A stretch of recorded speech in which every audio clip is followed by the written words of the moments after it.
I can play viola too. You might know me more as a violinist, but you know, I experiment with the viola as well. And maybe you should too. I think every violinist should consider learning how to play viola, because both instruments are just so close, so relative, and there's a lot of similarities.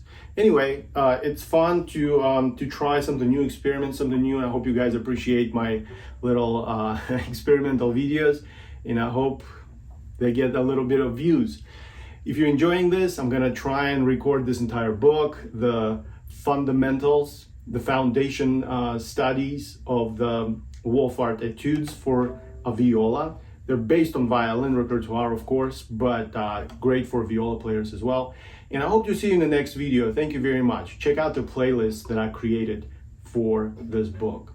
Thank you.